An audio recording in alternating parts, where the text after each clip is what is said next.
Okay. Go ahead, Marco. What are your questions? So, topic for today is evolution. Mm-hmm. And first, I would like to introduce topic by reiterating some facts. Mm-hmm. So it goes like this. There are three possible scenarios. First scenario is when Anand is manifest,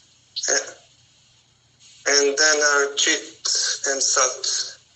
They are also manifest. That's first scenario. Second scenario, when Anand is latent and Chit and Sat are manifested. And there's third scenario where there's only Sat. So those are three possible scenarios. Mm-hmm. Do you agree? Mm-hmm. Okay. And now, when we will talk about evolution, I thought to start with Sat. When there is only Sat, I thought that would be the starting point. So there's only Sat, and Chit and Anand are not manifest, they are latent.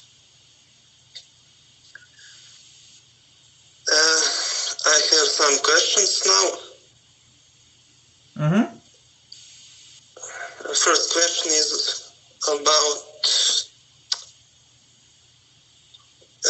initiation of evolution. So I want to know what does trigger evolution? How to come from Sat to Sat and Chit?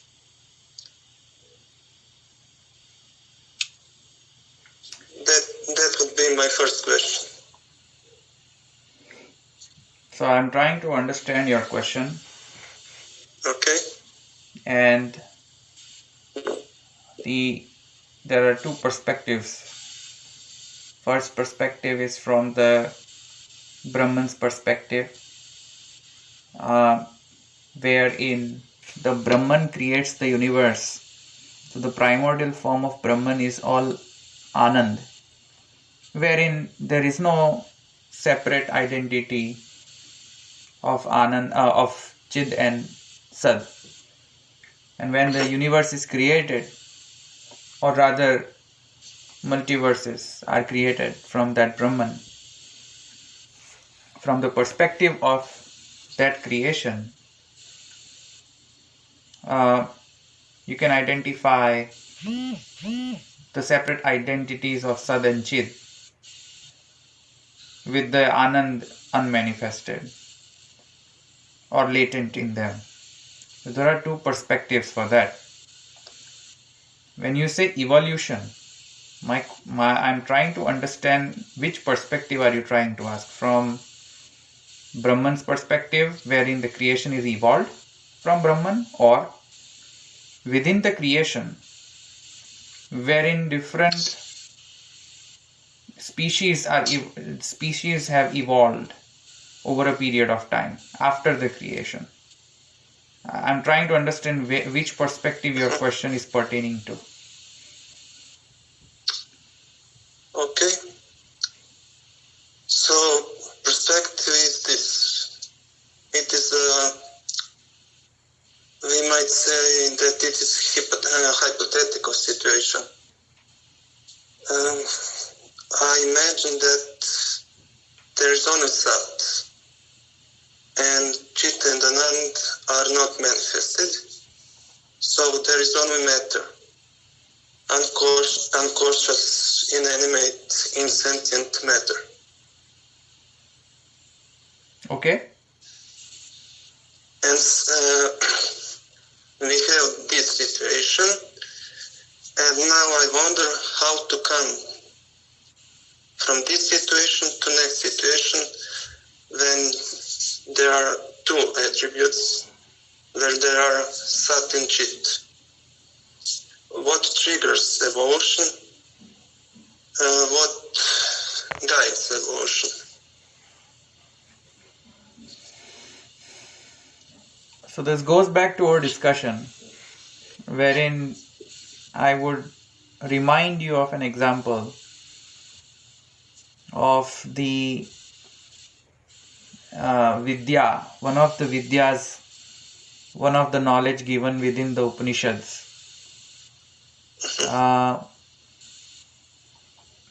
And the Vidya which I am referring to is wherein I have mentioned that the primordial form is not Sat. The primordial is not mere Sat, but the primordial form is Anand. And the creation, individual forms, functions and names, which is a part of the creation, that individual forms, names and functions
Connection was lost.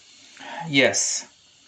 So what I was mentioning was that one of the Vidyas in Upanishads, which I have also referred you before, which is Panchagni Vidya.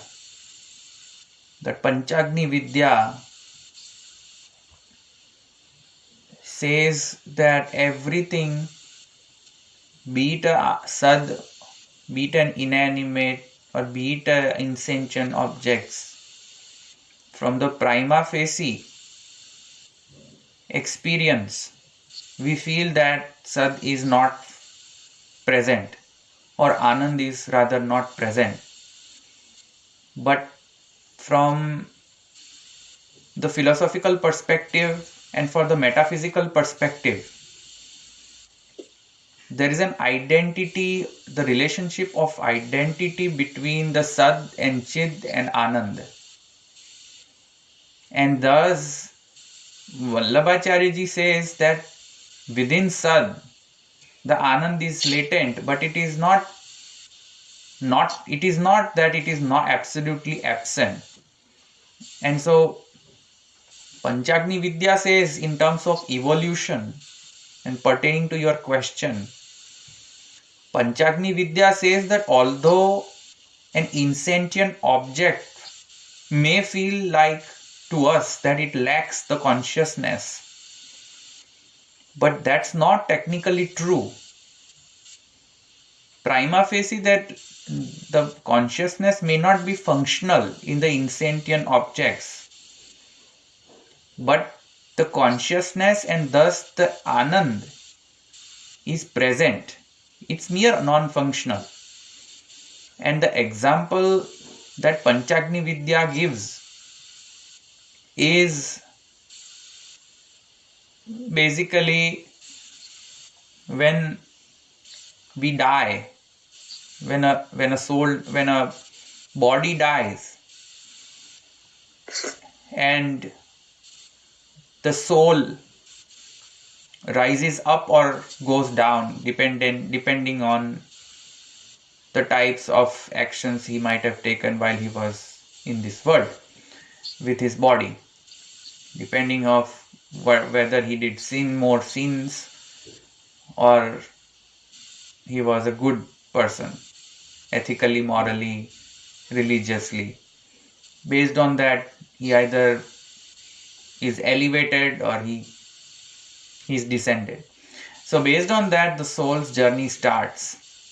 And when the journey starts, the soul goes through different stages and different,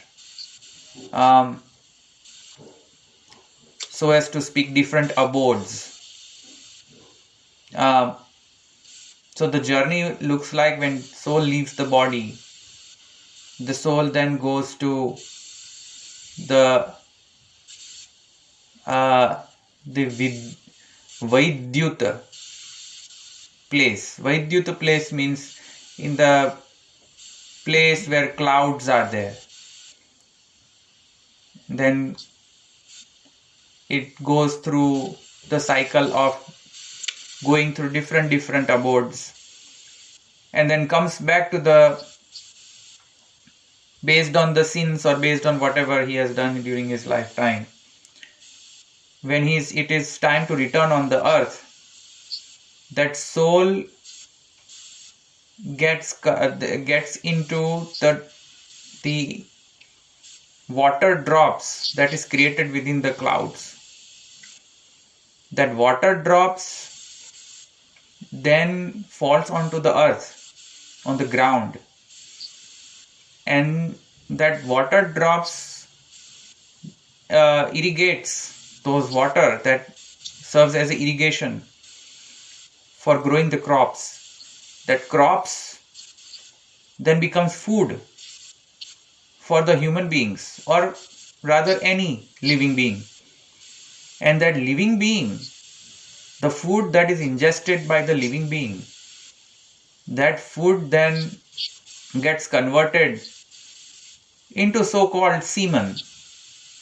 And that semen then serves as a reproduction of that soul and form the body again. So this is how the whole cycle of birth and death, as described by Panchagni Vidya in one of the Upanishads, in nutshell. What can we get out of this whole description is the evolution. There's no watertight compartment between the soul, the consciousness, and the form that soul took in terms of water drops. So you can imagine that a water drop is capable of getting converted into a semen, and that semen is capable of converting into a full conscious being which takes birth out of the womb. So you can see that there is no watertight compartment. So evolution is also possible from an insentient object to a sentient object. Does that answer your question?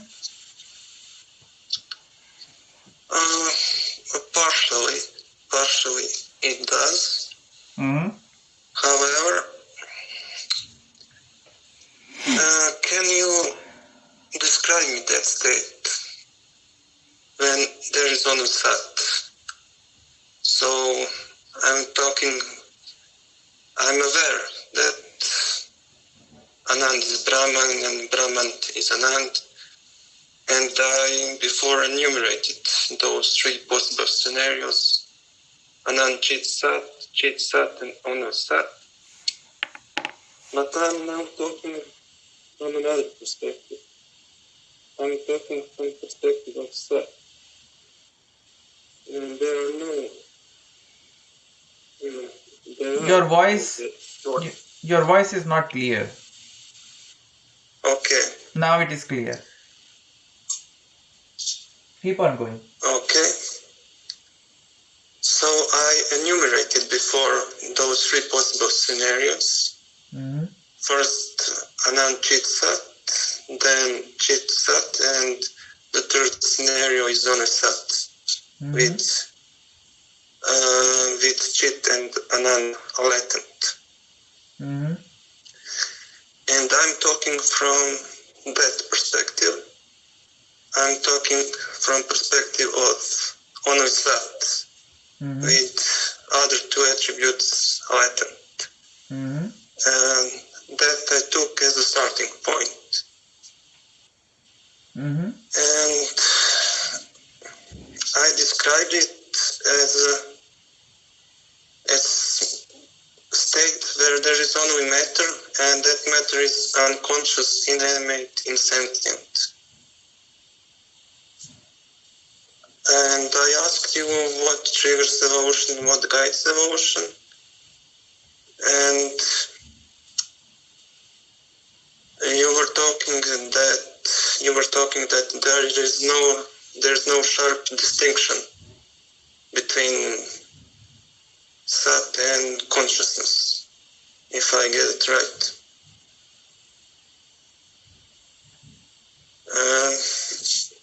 But can you tell me, did I describe that situation correctly when there's only Sat? Is that situation where there exists only unconscious, inanimate, insentient matter? Yes. So the separation of the identities is there, but what I was trying to say is that it is just mere latent. So having said that, yes, answer to your question is yes. Only the Sad aspect, which is the insentient object, yes, it is one of the names forms created as part of the creation. And now I understand that you want to understand from that perspective, how will the evolution happen from the Sad aspect, and how will it evolve into the conscious being? Is that what your question is? And now you get it. Yes, that was my question. Okay, understood. That was my intention. Yes, I understand your question now. So I told you or talked about the Sankhya system, which is synthesized with the Vedic philosophy, which is basically the crux of Shuddha-advaita. So let's go back to the Sankhya system, which is aligned to the Shuddha-advaita and the Vedic philosophy. The Sad aspect is controlled by Prakriti, and that Prakriti and Purush, with the amalgamation, kind of confusion or fusion, not even confusion but fusion, the fusion of the Prakriti and Purush, meaning the interaction of Prakriti and Purush, that will create the universe, meaning the earth, air, water, fire, all these elements are the creation of the interaction between Prakriti and Purush. And so what I'm trying to say is that the Sad aspect is basically a result of this interaction, which is Prakriti and Purush. So you have to understand that since these are the insentient objects, the Sad aspect, which are the insentient objects, those would have to go under the characteristics or the life cycle as laid out by the Prakriti, because Prakriti is controlling that, and thus they have to go through the typical life cycle of the Sad, which is basically asti jayate vardate viparinamate apakshiyate and nashyate, which is basically it gets created, it gets converted, transformed, it increases in the size, and then it stays like that, then this decreases its size, and ultimately it gets destroyed. The same happens with the insentient objects. It gets created, it has to go through these 6 life cycle phases. So that's something which is basically an evolution within the Sad. But when we talk about the Sad being evolving into the Chid, that means that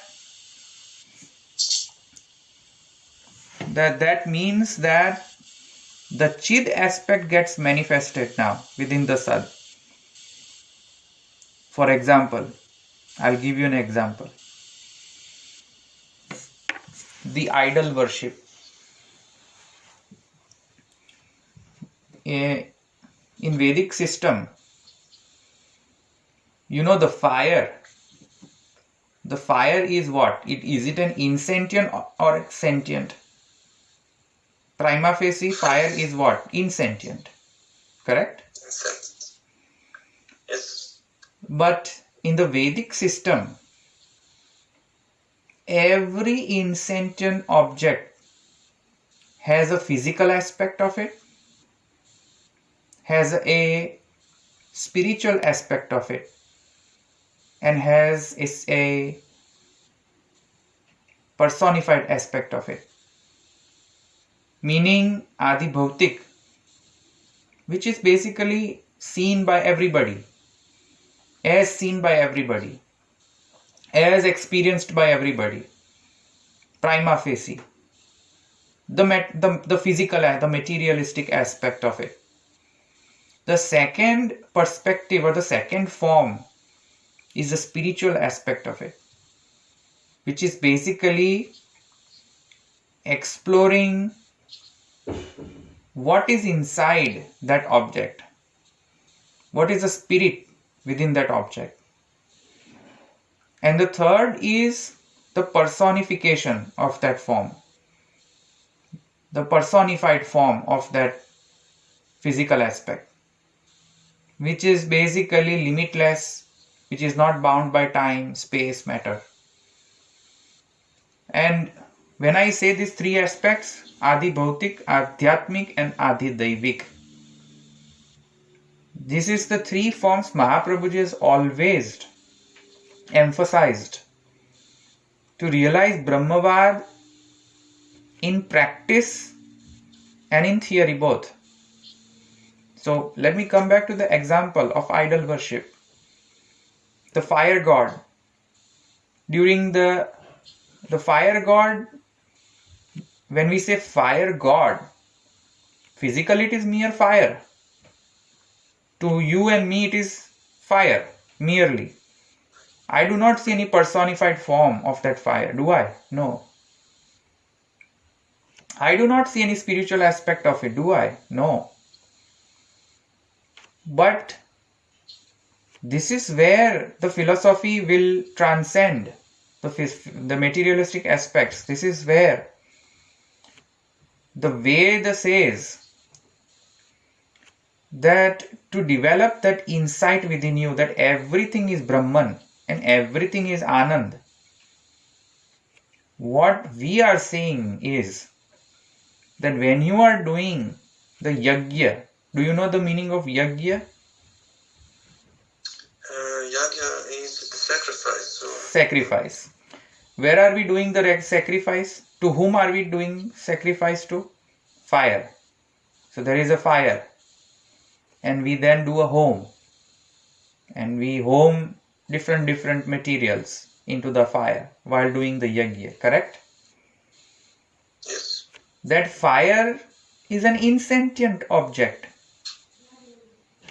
How come if fire, sacrificing things in the fire, putting everything in the fire will give you good results spiritually? How? How can that be possible? You light up a fire right now in your house. and you start doing home, and you start sacrificing everything, you just burn everything up, will that be considered as will you get rid of your sins? Will you get some good things? Will God bless you? Will that happen? No, it will not happen. So you see, what I'm trying to say is, if insentient object or an insentient phenomena, which is fire, has been elevated, has been given an insight to us, because we mere mortals do not have an obvious insight into all this. And thus Ved are giving us that message that here is how you elevate any physical aspect, any insentient object, and develop an insight that everything, whether it is insentient or inanimate, every object, inanimate object, has a spirit, has some kind of spiritualism. And every spiritualism, every object has a Adhidaivik aspect, which is personification aspect. And that is why the fire for us is not mere fire. The fire, when we elevate the fire by our understanding of Brahmavada, the fire becomes spirit. The fire also becomes a personified form of Brahman. And that is why in Vedas it is said, Yagyo vai Vishnuhu, that fire is not merely a fire, insentient object. That fire is a personified form of Vishnu, wherein you are dedicating all the objects that you have to that Vishnu. That is the elevation, that is the insight that Vedas allows you to develop. The same thing I'm trying to answer your question now. An insentient object for you might be just insentient, but when that insentient object, you start interacting with it, start an interaction with that insentient object, start an interaction with that inanimate object, you will see that an inanimate object is giving response to you. And another example which will be very good for you to understand, easy for you to understand, is when you start reading book, when you try to learn a musical instrument for the first time, that object will revolt to you initially, because you don't know how that object is behaving. You don't know the nitty-gritty details of how to control that object. But rest assured, when you read that book, which is insentient, inanimate book, rest assured, when you read that more and more and more, and you develop a habit to read that same book, that book will start interacting with you. That book will give you more ideas. That book will give you more response. That musical instrument which you are trying to play hard to learn, that musical instrument will start collaborating with you. That insentient object will start replying to you. That is the way, that is one of the ways to start interaction, both ways. And that is why Vedic philosophy says that the whole earth is not mere an inanimate object. The whole earth is our mother. It's a mother which we have to protect, and the mother will protect us. It's both ways. And that is why It gives you as insight of developing an insight that every inanimate object is ultimately a Dev. Dev means God. It treats you how to respect, and not just mere a false respect. You see what I'm saying? It is a real respect. Not that it is just merely for making you learn, and that in reality it's not like that. No, in reality also it is all Anand embedded within that object. You just need to learn how to interact with that object. And that is why, going back to the fire, Yajna. Yajna for us is not mere object. Yajna, the fire within that yajna is not mere an inanimate object for us. It is the form of Brahman. Same thing. When I worship an idol, Vishnu's idol, that is an inanimate, insentient object for me, for others. Not for me. Not for me. For others it might be insentient, inanimate, sad aspect. Think about it. When I interact with him, I do not interact with him as mere idol, because he interacts with me in terms of manifesting, in terms of the spiritual aspect, and in terms of the personified aspect. And that is why you would find in Vedic philosophy and Purans that a river is not just a river for us. There is a personified goddess river, like Ganga river. There is a personified goddess. There is a personified form of Yamuna. It's not mere river for us. It's not mere inanimate object. This is the way the philosophy of Ved, the metaphysical aspect of the Ved, the system of Vallabha Vedanta teaches us to see and broaden your perspective that the Sad is not mere Sad. A Sad has Anand and Chid embedded, and thus an idol can also become a real Vishnu. You see what I'm saying? A fire can become a real God, Vishnu. If the criteria when that should happen is, the criteria to realize that is, you should have an openness in your mind. You should be ready to have that sense that an object is interacting with you, and you should be ready to respond. You should not be a closeted mind that no, how can an object can respond to me? Just open your mind and you will see that object responds to you. A book responds to you. A musical instrument responds to you. You would have seen that people talking to its instruments also, when they are so much attached to an instrument, musical instrument or any other thing, you would see that how emotional they get. You see what I'm saying? Because that instrument is interacting, their instrument is allowing that person to learn that instrument. That instrument is coordinating with that person.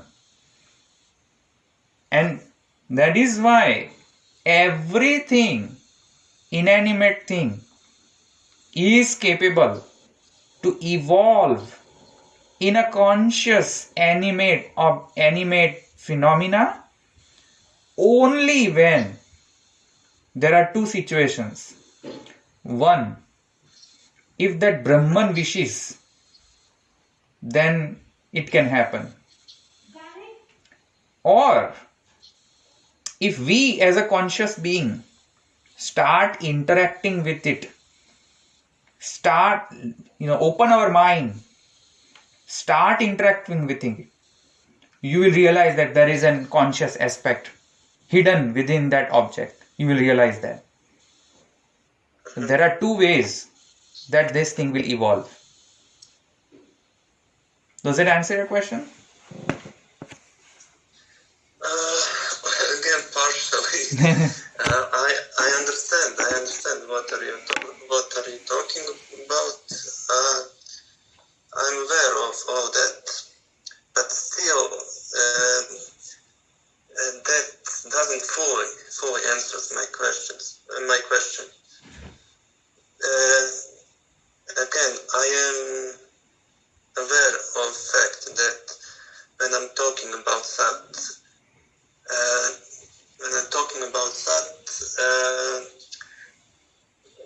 Chit and Anand are still here. They are not absent. They are not. They don't disappear. They are only related. But my question is about how it is possible and who drives that process when from Sat we come to Sat and Chit. What's driving force beyond behind manifestation? Driving force, the driving force behind the manifestation is twofold. Yes. Two things. One is the Brahman is the driving force, wherein if he wishes, because everything is as per his desire, if he desires to manifest his his Chid aspect into Sad aspect, which is the case with the devotion, correct? I as a devotee of the idol of Vishnu, for you it might be an idol of Vishnu, but when Vishnu desires to manifest Anand in that idol, then it is his wish. So one is his wish, that is the driving force. You understand that first option? That is now clear, yes. Okay, now second way which triggers the evolution. Second way that will trigger is you as a conscious being, which is interacting with the inanimate object. If you allow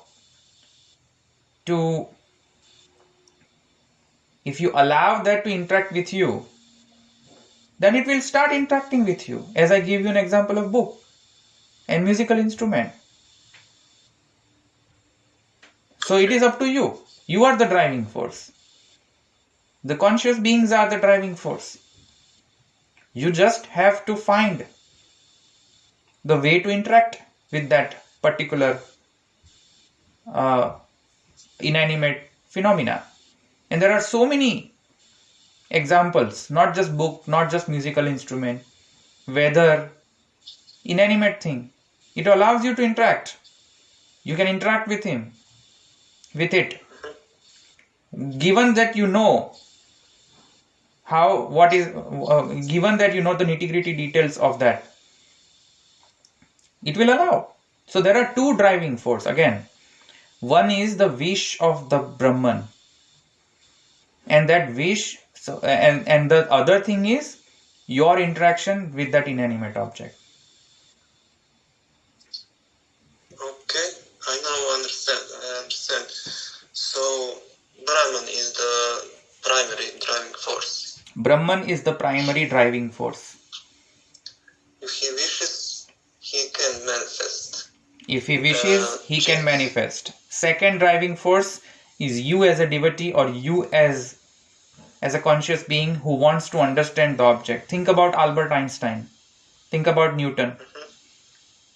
They did not treat the inanimate object as mere inanimate object.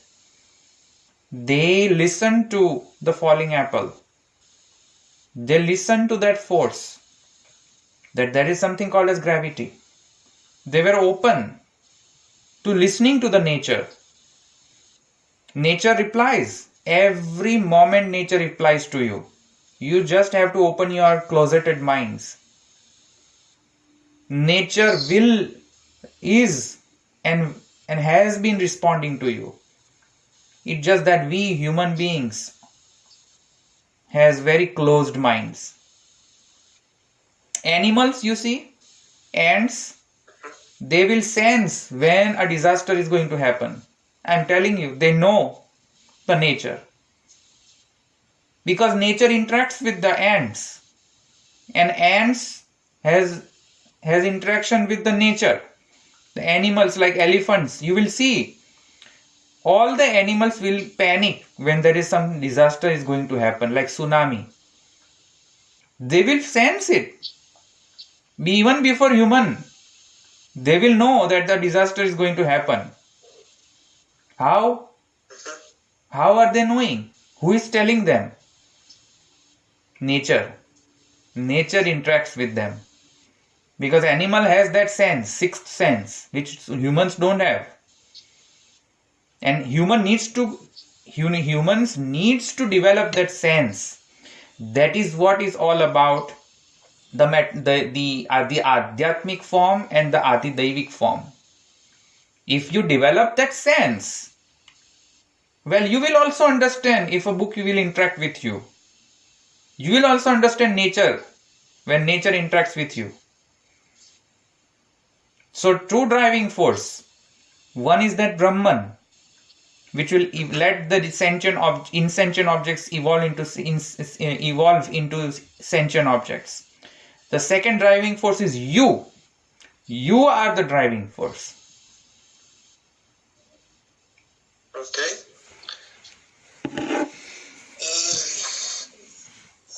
That was some of my questions, and now I don't know how much time do we have. I think I am also running out of time, but think about that. I have time, but I don't know, do you have time? No, I don't have time. I'm running out of time. So, but anyways, okay. The answer that I gave you, I know you will not be satisfied, and that is good. And you should not be. No philosopher should be satisfied with the answer. And I am also not satisfied because I am also in constant conquest. But I will not stop my interaction with the inanimate objects, considering that they cannot merely reply to me. I will still keep on finding it. I'll still keep on interacting with it. And so far I must say that I have got responses up to a certain extent. Okay. So keep your conquest going on. Think about it, what I said, and practice it. Don't merely think, because I know philosophers like to think, but don't just mere think. Become a scientist as well. Experiment, observe, practice, and then you will realize what I'm saying. When you realize that, when you realize this aspect, you will have a revelation that in fact the idol worship that the Western people has been constantly criticizing us, that you are merely the worshipper of nature, you are pagan, you are so and so and so forth. Well, you don't understand our philosophy. Our philosophy is not this thing that we are mere pagan. We are not pagans. We are the Brahmavadins. And we know that you have lost the sense of respecting the nature, which we have not lost the respect. We respect the nature and we elevate the nature as not merely an insentient, inanimate object, but as the conscious and blissful aspect of that Brahman. That Brahman has become nature, and thus that has potential of being interactive to us.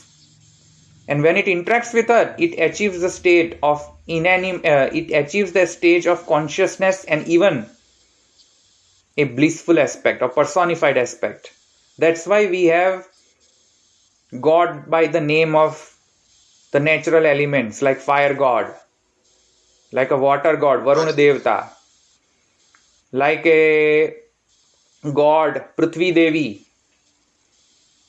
See, and this is not unrealistic, illusionary in nature. This is this is fact. Because the Western philosophers fail to realize that they have this problem of environment, preserve the environment, go back to Mother Nature. What is this Mother Nature? You have been disrespecting the nature so far by your philosophy. By saying that this nature, we should not worship nature. What are you talking about?